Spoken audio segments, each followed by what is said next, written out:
I just spoke with a neighbor a few minutes ago. She tells us that little girl is in a coma right now at All Children's Hospital. We're finally starting to see the city look the way it did prior to the Republican National Convention. To give you an idea of just how strong that wind was, this was a piece of roof bracing. Now it's one giant splinter. In total, 12 homes damaged. There are no sidewalks, and we're going to turn off our light right now so you can see just how dark it can get out here. Take a look at that. At least 2 feet of water. We're on the curb, so if you go out there, you're talking at least 3.5 feet of water simply coming over the seawall. After he doused them in lighter fluid, he grabbed a can of spray paint and a lighter and tried setting them both on fire. You are on camera in some form or fashion. Cameras are catching us at all angles these days. She is an American alligator, and this is one of the gators that'll swim in the pool with you. Since we got here, all we've heard are teens screaming at the top of their lungs. Guys, there you go. Yeah. It's been like that all day long. I think I'm actually deaf in my right ear now. AAA's new study shows some pretty shocking numbers on the issue. It says with one passenger under 21 in the car, the chances that a young driver gets into a fatal wreck go up by 44%. It doubles with 2 under 21. And with 3 or more under 21, the risk of a fatal accident quadruples. Well, you can tell those women really take their time. They have no regard for anybody else's property. What they don't know, though, is they are caught on camera, and now the Hillsborough County Sheriff's Office right here, they're looking for them. How would you feel if this were your car? This is home surveillance video of a car break-in inside the Somerset subdivision in Valrico over the weekend. 2 women are caught on video showing no remorse for stealing other people's property. Oh my God, this is unbelievable. She's spending a lot of time out there. Leonard Woods lives just a few doors away. His wife's car also broken into by the same ladies.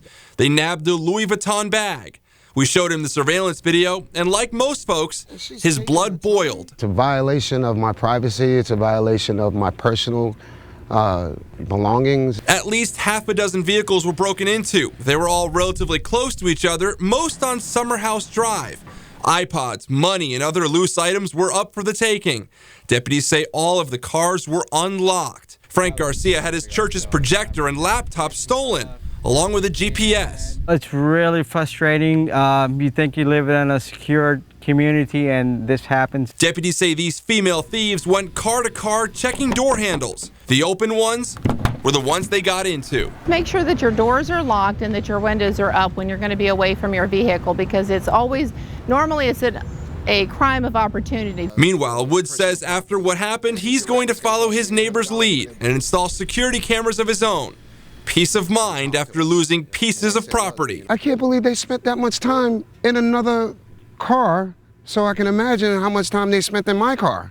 Now, of course, everyone we spoke to says from now on they will double and triple check to make sure their cars are locked. They said sometimes they didn't lock them because they felt like they lived in a safe neighborhood. Just goes to show you, this can happen just about anywhere. By the way, if you recognize either of the women in that video, contact deputies right away.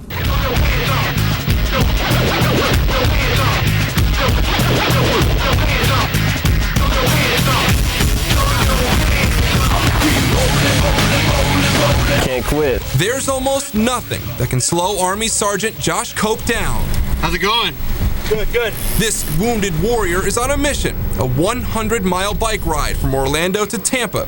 It's a ride with a message. He's doing that to raise awareness about combat wounded veterans, but also our mission for building homes for heroes. Mile by long mile, the trek takes guts and lots of determination, but Cope has plenty of both. He's already faced and overcome huge obstacles. I was injured November 13, 2006 by a roadside bomb in Baghdad, Iraq. He lost both his legs and suffered serious injuries to his hand. I had to go through some adjustment period, everybody does. Can't complain.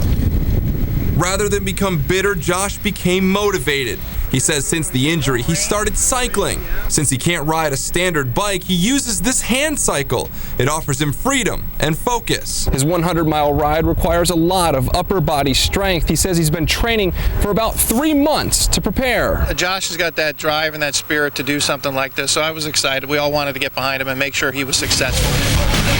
With music pumping and wheels turning, Josh keeps his mind focused on rolling forward on this ride and in life. He says this is just the start. and he has many more plans in store for the future. Keeps me motivated.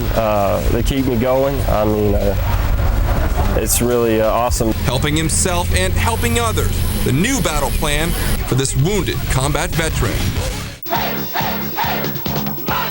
What could be more macho than brawny guys working in a warehouse?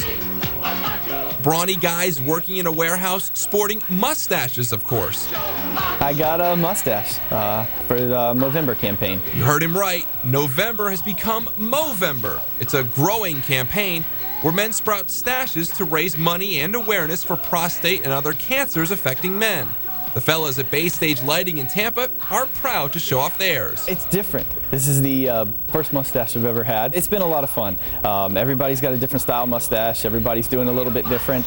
Even the ladies are getting involved. Our owner at Bay Stage Lighting was diagnosed with prostate cancer in 2009, so it's a cause that hits close to home for us. I love the style of Movember. It's definitely a man's cause. And an important one. Prostate cancer is the second leading cause of cancer death in men. Early detection is huge. Since 2003, Movember has helped raise $174 million worldwide for research and prevention. You always hear about the Susan G. Komen and women's health and all that, and men's health does tend to get neglected a lot more. Walking around with this for a month is a little bit more awkward than going to the doctor, you know? Not to mention, it's pretty cool, depending on who you ask. I've heard some women say, you know, he's got a nice mustache over there, and so, me personally, not a big fan. Lucky for her, the campaign only lasts till the end of the month, but like these guys say, there's always next year. Do you feel more manly having a mustache?